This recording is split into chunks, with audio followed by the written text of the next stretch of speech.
to press the record button. Great, and now that we're recording again, I'm going to introduce myself. My name is Jesse Suter. I use he, him pronouns, and I am the director of the Center on Disability and Community Inclusion at the University of Vermont. I'm a middle-aged white man wearing a pink checkered shirt in front of a green background that has our project website, go.uvm.edu/scopevt. And I'm excited to introduce our guest presenter today.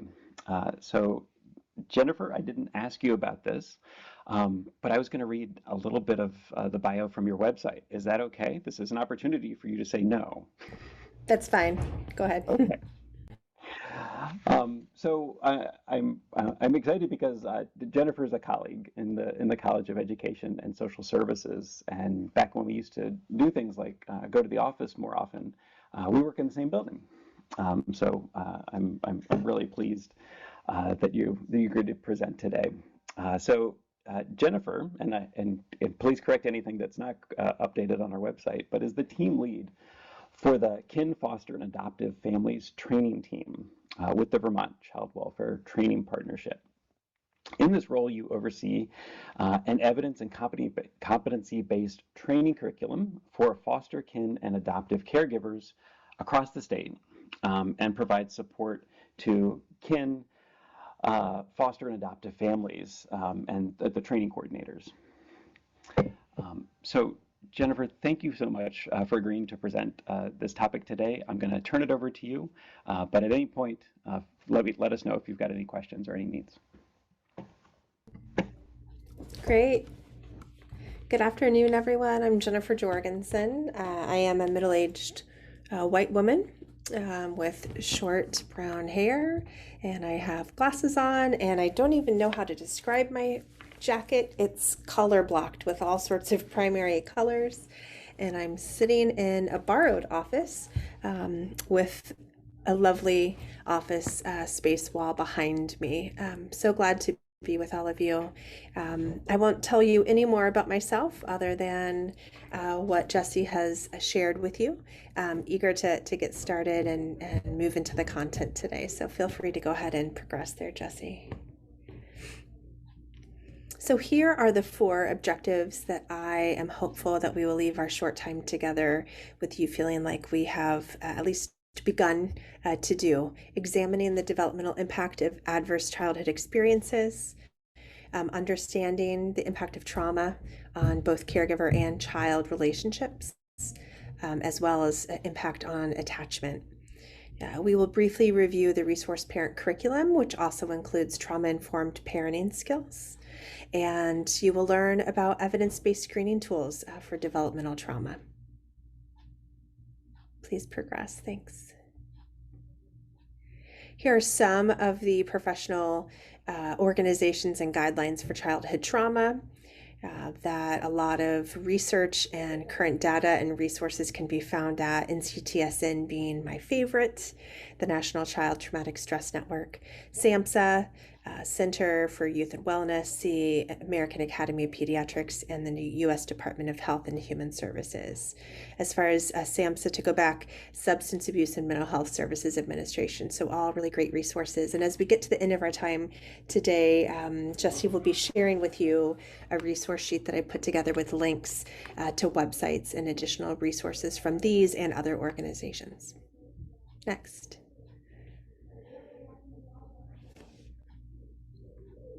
So this is my hope that we can briefly revisit a trauma overview. I think many of you were probably in the session led by my colleague, Tammy Lambrino, that heavily focused on trauma. So we're not going to stay too long there, but for those of you that weren't, we'll do a little bit foundationally around what do we mean when we talk about trauma. We'll then move into exploring the impact of trauma, specifically on development and attachment, and then end with talking about not only the screening tools, but also the resources available. Next. Okay, so trauma is really big, and I'll mention that I know I'm a little bit older, but when I was in graduate school, trauma was not a word that was introduced to me or used. And it wasn't until I worked in a residential setting that I realized that there were some commonalities of experiences among the children and youth that I was serving as a residential therapist. And it was primarily trauma and exposure to traumatic events that they were impacted by, but also the symptoms I was observing and experiencing that was seen kind of outwardly as problematic behavior was really stemming from the trauma experience. So I'm so glad that there's been so much movement and growth in the understanding of trauma. This slide in CTSN provides a really nice definition of childhood trauma. It's really one of the ways that van der Kolk and others refer to trauma is you can experience something that is a trauma and not be traumatized. Something could be traumatic but not impact you. Two of us could experience the same trauma and be impacted differently. And it often has to do with our internal and external coping and or resources that we have at that time. And so the traumatization that occurs often is when our internal and external resources are overwhelmed and unable to cope with the trauma that we're being presented with or experiencing. But when we talk about trauma, it could be an act of something happening or a fear that something will happen. So fear for your life, believing that you would be injured, witnessing violence, or tragically losing a loved one. A lot of times when we say trauma, we're thinking of physical, sexual, or psychological abuse and neglect. Exposure to community or family violence is another. Substance use disorder, be it personal or familial, sudden or traumatic violent loss of a loved one, natural disasters or terrorism, refugee and war experiences, serious accidents or life-threatening illness. There's a lot of medical trauma experience that often is overlooked by individuals. Military family related stressors. And I added 3 here that are kind of coming up in more recent literature. Historical racism, intergenerational trauma, and climate change are also being added to our kind of larger view of what consists or constitutes trauma when we use the word trauma. Next. Many of you are hopefully familiar with ACEs.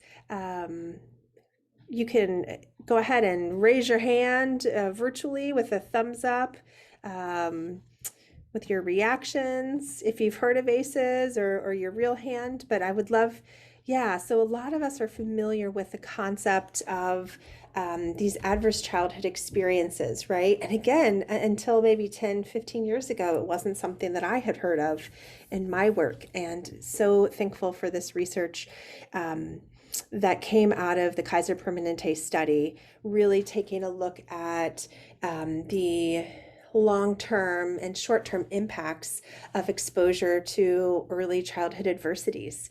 And they identified 10 that you see here on the slide: physical abuse, emotional abuse, sexual abuse, physical or emotional neglect, living in a household where there was mental illness, an incarcerated relative, your mother was treated violently, substance abuse or misuse, and or divorce, right? And so the exposure to these experiences can have significant impact on individuals. It is not a predetermined destiny. I don't want that to ever be something that someone walks away from hearing about ACEs.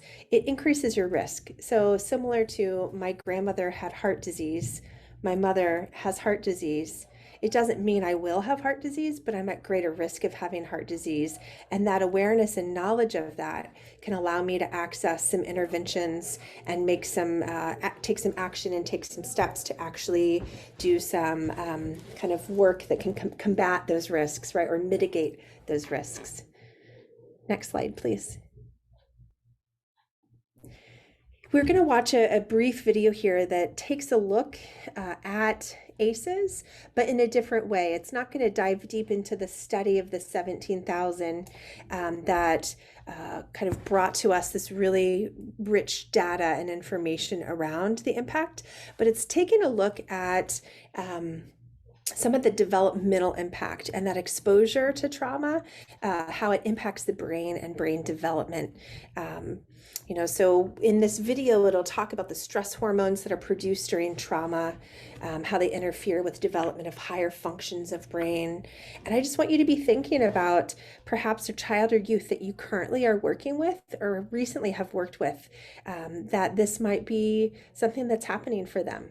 Be thinking about those the families that you're in contact with as we watch this short video. Thanks, Jesse.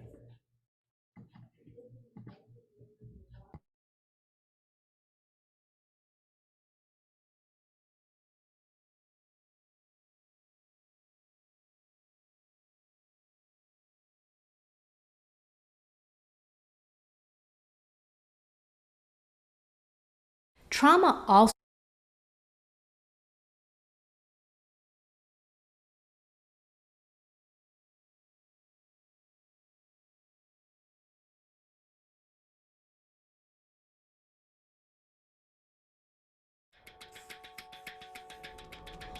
The reality is that we all need a certain amount of stress, a certain amount of anxiety to perform well.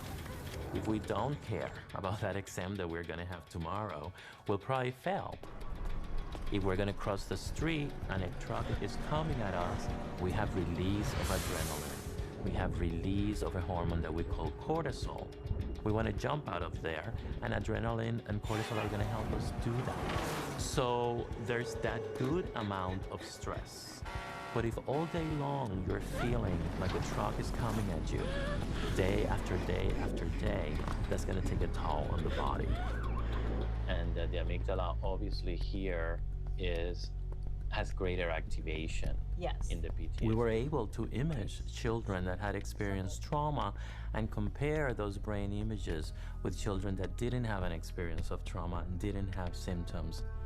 Right, an exaggerated fear response. An exaggerated fear response with decreased activation in areas that we need to control that emotion, in the frontal areas. Exposure to early adversity and trauma literally affects the structure and function of children's developing brains. So the kid next to them hits them, or the teacher reprimands them in a way that they're uncomfortable with, right? Literally what they're feeling, that activation is like there was a truck coming at them. You can give something that will mask symptoms, right? For example, if someone has a cough, right, you can give them a really strong cough serum that will suppress their cough. But if it's because they have tuberculosis or lung cancer, then what you're doing is merely masking the symptoms while the disease process continues to fester. We know what's happening in children's brains and bodies with the experience of toxic stress. So the question now is, what do we do about it?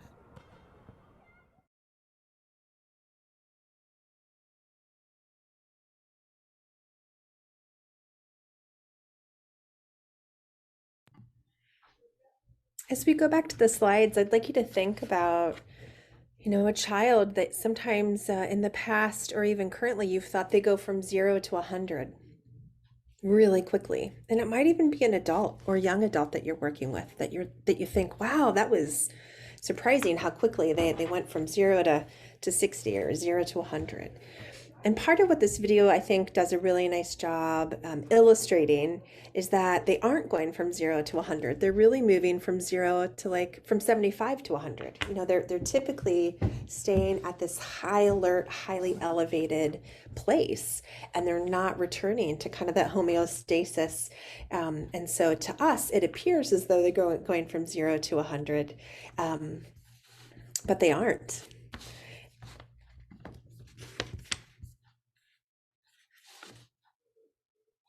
Yes, thank you for sharing about the positive childhood experiences. I have another video that I don't think we'll have time for today that I might place in the chat as we move towards that. A big part of what I think is important for us to be looking at when we think of adversity in early childhood is really what positive experiences individuals have witnessed or had a part of their life that does mitigate, right, and can build that resilience, definitely. Next slide, please, Jesse. Also, just a side note, I love Nadine Burke-Harris. I don't know if any of you have had the opportunity to see her speak in person or not. Her TED Talks are lovely, but her presentation and information provided in the film Resilience is awesome. And she most recently stepped down from, but was the Surgeon General for the Attorney Surgeon General for California, focused on trauma for the state, highlighting how impactful and prevalent trauma was as a health issue. And something that needed to be of focus for the state legislature, and so invigorated and inspired by Dr. Harris. One of the items mentioned in the ACEs that I just want to highlight here, especially with our focus in the project scope presentations, is that a child may experience trauma as a result of having a caregiver that's experiencing either substance use, misuse, disorder, or addiction. And that might result with a child neglect occurring. That might look like poor hygiene, school absenteeism. It might be a child in need of supervision or some poor supervision. There might be risk of harm through unsafe situations or access to or exposure to unsafe adults. And children witnessing the drug-related activity may also witness a caregiver overdose. So there's a statistic here at the bottom of the slide, the number of children living with an adult that increased by 30%. Significant. Next slide, please. Part of what I want to say, and I don't have as much time here in talking about family substance use, but you know, Dr. Nadine Burke-Harris was also mentioning that oftentimes we're treating the symptoms and not the root cause. And a lot of times substance use or misuse or addiction, I'm not saying it always does, but often is a result of untreated trauma or other issues that have kind of led to maladaptive coping skills and mechanisms that are now not working anymore and are problematic. And so what I often have seen as a therapist and also in my current work is cyclical or intergenerational untreated trauma. And what that looks like is a child that you serve being impacted by disruption to attachment or developmental trauma. Those children grow up to be adults that then oftentimes have children that experience something very similar. And that drug use or misuse oftentimes is connected to maladaptive coping for the untreated trauma.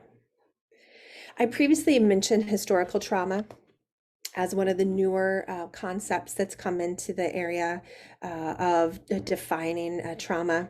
And I just wanted to spend a moment here to highlight what I mean, or what I am hoping to convey when I say the term or the concept of historical trauma. This is that multi-generational trauma that's experienced by a specific cultural, racial, or ethnic group.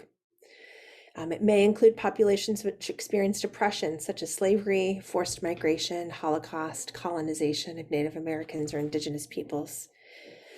Historical trauma could lead to poor physical and behavioral health outcomes, low self-esteem, depression or self-destructive behavior, maladaptive behaviors, right? Substance misuse or addiction, or high rates of suicide, similar to exposure to ACEs. So part of what research is raising and has for the last 5 to 10 years is the ACEs was really great information, and it also was highly focused on white, college educated, middle class individuals and only focused on a small subsection of early childhood experiences where historical trauma, intergenerational trauma, systemic oppression and racism. There's a lot of other exposures of trauma that weren't included in that initial ACEs study. So there's some current research being done looking at some of those pieces. And the reason why this matters is due to past traumas, unresolved grief and distrust of majority groups or government programs may exist and does exist. And I would add to that, understandably so. For a variety of reasons. Next slide. So when we look at NCTSN, the National Child Traumatic Stress Network, they describe early childhood trauma, ages 0 to 6, the experience of that being unique for several reasons. One, that it's associated with the reduced size of the brain cortex, right? So that early exposure to trauma, 0 to 6, is connected or correlated with reduced size of the brain, the area responsible for memory, attention, perceptual awareness, language, and more. It also can impact IQ and ability to regulate motions. And then the second, why this is a unique experience, is the traumatic events can have a strong sensory impact on children. So a child's perceived sense of safety can be impacted by specific loud noises or certain visual stimulation or violent movements or other sensations. Smell is significant. It's one of the strongest sensations connected to instant recall of early trauma. So a lot of times there's some activation or triggering happening that we're even unaware of, just directly connected to sensory experiences of children from early childhood trauma. Next slide, please. As we move to talk more about the impact of trauma for those 0 to 6, young children are also less able to anticipate danger or know how to keep themselves safe, and it makes them vulnerable to those effects of trauma. One of the things that I find consistently in research and in my own anecdotal experience working with children in outpatient therapy, in the psychiatrist's office that I worked in, but also in my work with children within foster care placements and out-of-home settings, young children depend so greatly on their parents and caregivers for survival and protection. And oftentimes it's the caregiver that's supposed to protect them that is enacting or creating space or conducting the trauma, right? They are being impacted by, they're being traumatized by either active omission or commission by the caregiver. And that has significant impact as well, oftentimes at a greater level than if they were to be experience a trauma from someone in a different role or someone that they were unaware of their relationship. So without that support of that critical caregiver, children experience trauma in large amounts, and it really increases the stress and decreases their ability to communicate their needs as a result of the impact to that attachment, that early attachment that they should have been able to have established by their caregivers, but weren't as a result of the trauma impacting. Next slide, please. So here on the slide are some symptoms and behaviors of early childhood trauma, again from NCTSN. The left side is children 0 to 2 exposed to trauma, and the right side, children 3 to 6. I'll highlight a few of these for you, and then we'll move into watching a brief video where my colleague speaks more about the impact of trauma on attachment. So for children 0 to 2, oftentimes what you might experience or observe for those exposed to trauma is that they demonstrate poor verbal skills. They might exhibit some memory problems, excessive crying or screaming. There might be poor appetite, low weight, or digestive problems. And it's not limited to that. The list is much longer, but those are the commonly experienced and observed for children 0 to 2. For children 3 to 6, and they may have difficulties focusing or learning in school. Part of what this is they are hyper vigilant. They're constantly surveying for threat. Sometimes they might be falling asleep in school because it's a safe place for them, and they're unable to get the sleep in a safe environment at home.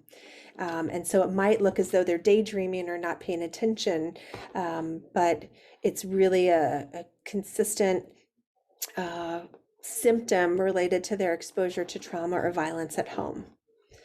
They could develop learning disabilities. They might show poor skill development. They might act out in social situations or reenact exchanges and interactions that they're seeing at their home setting. They might be verbally abusive. They often are unable to trust others or make friends successfully.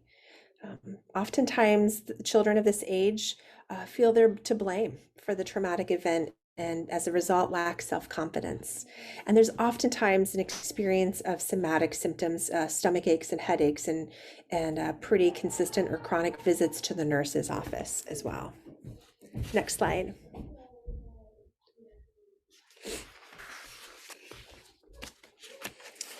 What I do appreciate about the impact of trauma on children and the information around ACEs is that it's not all doom and gloom. There is a significant opportunity for children and infants to connect and relearn and rewire their brains through appropriate and healthy attachment, and they're able to establish attachment and through quality of care and stable relationships with adults that are safe or caregivers. They can really shift and start to heal from the trauma experienced. So in looking here at the information from the Center for Early Childhood Mental Health, nurturing relationships are a critical factor in promoting resilience. The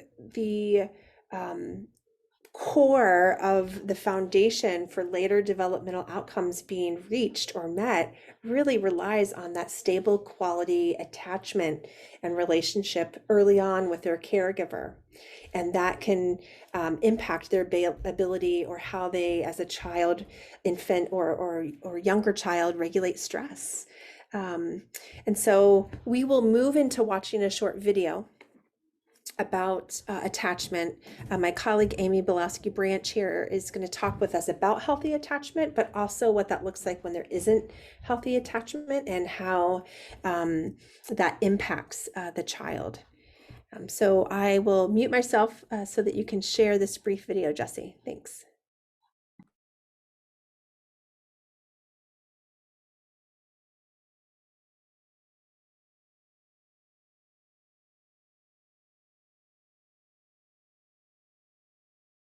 Also impacts attachment in significant and profound ways for children who experienced complex developmental trauma. So I want to talk first about what healthy attachment is and how we can recognize that. So if you think of a child, think of a newborn baby, what happens all day long? What do they need? They need food and water and changing and comforting, all kinds of things. So they have needs all day long. And what does that baby do when they have a need? They somehow signal discomfort, right? And usually they signal discomfort through crying, screaming, wailing. Somehow they communicate to us that they have a need.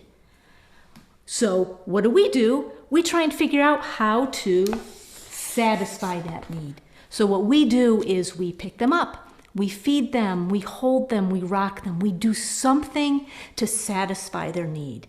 Then the baby somehow signals comfort. Frequently, they stop crying, they smile, they do something that's very reinforcing to us.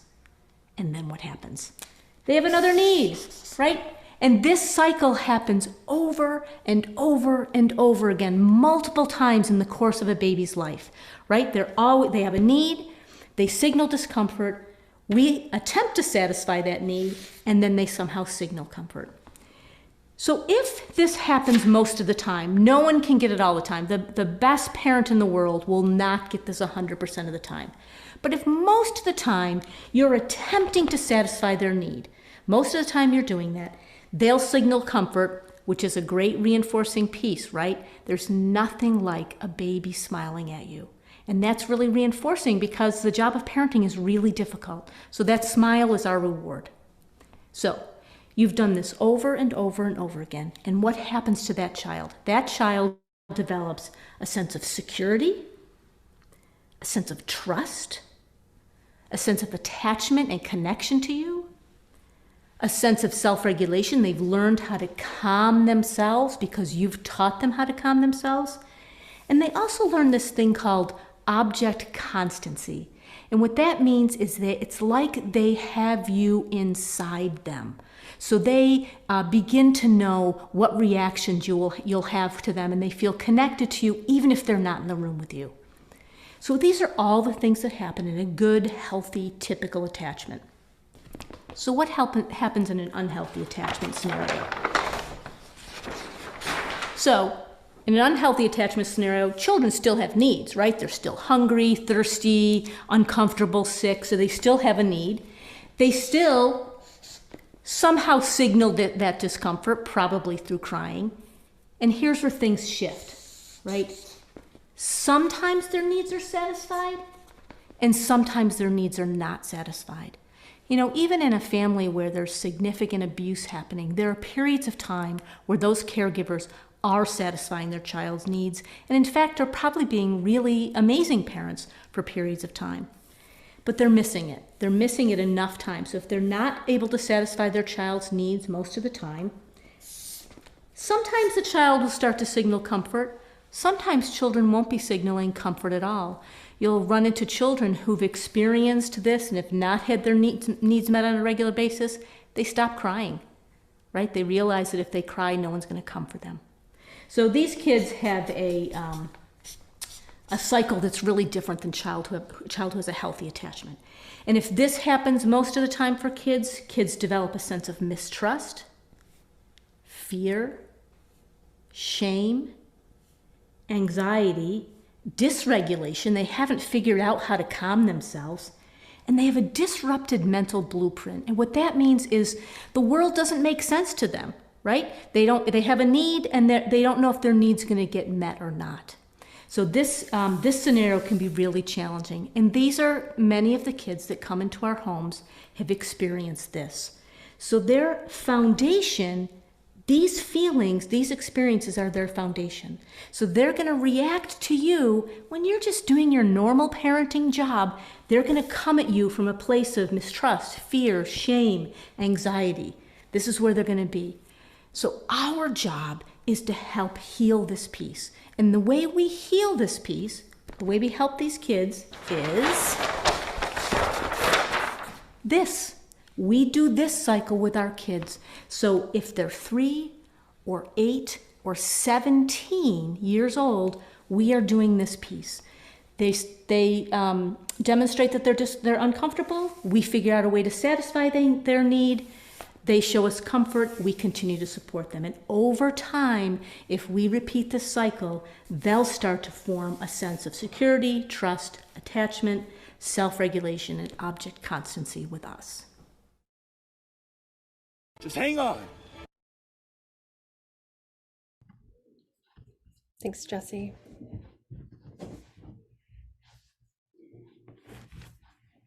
I really appreciate the end of Amy's message there, you know, that it's really up to us. And even though that video is part of our trauma informed parenting skills, which is part of our RPC Plus offering, the resource parent curriculum. So that's geared towards foster and adoptive and kin caregivers. This applies to each of us as adults that are engaging with or working with children. And it's not just for babies and young children. You know, this is for youth as well. And the importance of us being able to create a cycle of healthy attachment and go through that cycle over and over and over again is really critical and important to establish that sense of security and trust. Next slide, please, Jesse. I'm aware of my time. So I mentioned RPC Plus. Shameless, I guess, advertising here, but I do want you to know if if you're not aware of RPC Plus already, the Vermont Child Welfare Training Partnership partnered with NCTSN and used the resource parent curriculum that's available and we adapted it to include trauma-informed parenting skills, which is derived from PCIT and helping the non-compliant child. And this RPC Plus class is offered for free. We have trained clinicians in all of the designated agencies across the state and continue to train and offer support. So not only does the Vermont Child Welfare Training Partnership offer this to kin, foster, and adoptive caregivers, it's offered by designated agencies across the state. Typically, it's a 10-week in-person course. Currently, it's been offered virtually, and each class fills, and there's often waiting list. As of this point, we've trained over 500 caregivers in Vermont in RPC Plus. It's a really amazing curriculum, and I just want you to know that it exists because what it is doing is creating opportunities for those caregivers once these symptoms or behaviors related to early disruption of attachment or early exposure to trauma are identified, and maybe they're referred for services or for assessment. This offers opportunity for caregivers to learn more, better understand, and create ways that they can practice and be coached through intervening and creating opportunities for creating that cycle of trust and safety and establishing that attachment cycle. I will state that we also have been offering RPC Plus residential. So I offered that last year and just wrapped up this week, offering it to residential staff across the state so that they had the same language in our congregate care settings. And Amy and I, outside of our work at the partnership, have been working with the Chadwick Center and NCTSN and have worked on final revisions to a breakthrough parenting curriculum. So there's a curriculum that will be made available this summer for free through NCTSN, and it will be very similar to RPC Plus, but it will be intended for birth families to really understand trauma, impact of trauma, and develop skills and strategies for their own trauma, but also for them to care for their children in more trauma-informed ways. So I just feel like it's important as we're talking about the impact of trauma for you to know some of our local resources here in Vermont. Next slide, please. Wanted to touch on a few trauma screening tools for you. The safe environment for every kid. So the SEEK parent questionnaire is one of those screening tools. It's just 16 yes or no questions, takes 2 to 3 minutes to complete, which is great. It's used to screen risk factors for child maltreatment and available in a number of languages. Next slide, please. The CYW Adverse Childhood Experiences Questionnaire is 17 item, again, completed by a caregiver, as the SEEK is as well. Takes maybe a few more minutes to complete, but available in English, Spanish, and this particular instrument has multiple age groups that can be focused on. Next slide, please. And then our last here in the PowerPoint, NCTSN has a screening checklist for identifying children at risk. So there are 2 versions, one for 0 to 5 and one for 6 to 18. And these screening checklists are really helpful in identifying risk factors associated with traumatic stress. I'm also going to put 2 items in the chat for you.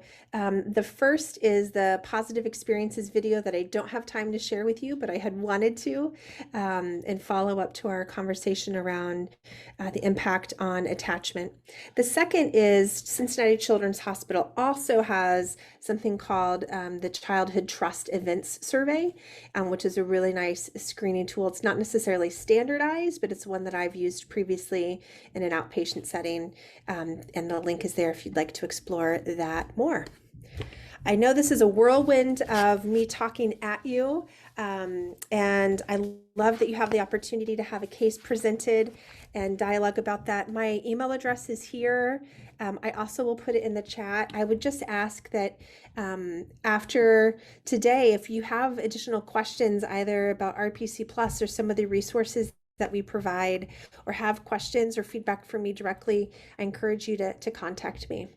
I think Jesse has a few slides to show you what the resources are going to look like that we're going to be providing. I provided for you today. So if you can go to the next slide, Jesse. So there's a PDF document that's about 2 or 3 pages, and it's broken up by different topics: screening tools, trauma, resources for providers or parents. So this is right now in the chat if you want to download that, and I think it'll also be emailed out to you. And each of these items, it tells you the title, where it came from, explains it, and there's a link so that you can access those resources. Next slide, please. And then there's also an RPC Plus flyer that provides additional information on what RPC Plus is and how you could refer someone. That's in the chat as well. Again, it's free and available across the state. We oftentimes have had providers or other caregivers that aren't necessarily licensed caregivers, but adults in roles that this information would be really helpful for them to have. So I'm hoping that both of those resources are useful to you, and I really appreciate being able to join you today. I'm not sure if there's any time for questions, Jesse, or not, but I'm happy to answer them if there is time. This is Jesse. Jennifer, thank you so much. And yes, I would say if there is any questions, we should do that. Sarah is going to be our case presenter, so I'll let her veto me just in case. I'm not seeing a veto. Nope. So let's do it. If there are any questions, let's grab Jennifer. Yeah, so please, so you can, I don't see any new questions posted into chat, but feel free to do that, post a question in chat or raise your virtual hand. Virtual hand, that'll be easier. Thank you.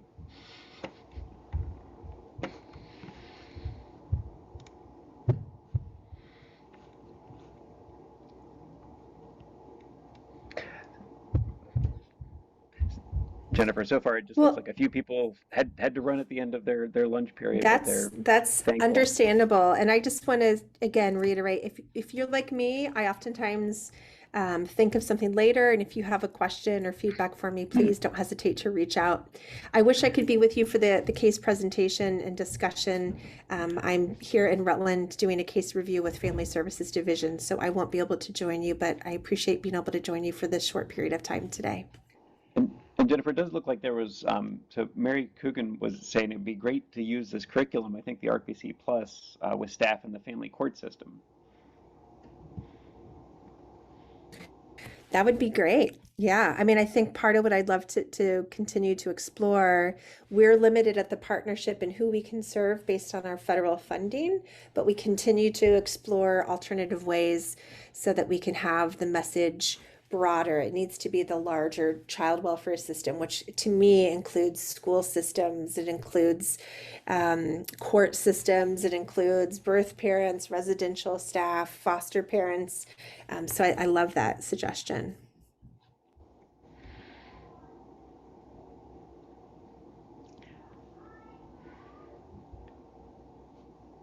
Oh, I thought there was a new message, but it's you, Jennifer. So you're putting your contact information in chat one more time. It's also on the screen.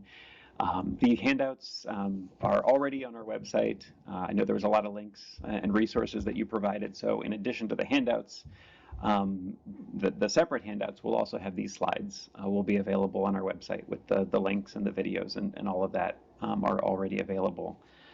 So Jennifer, thank you so much. I really appreciate you doing this. And thank you, everyone.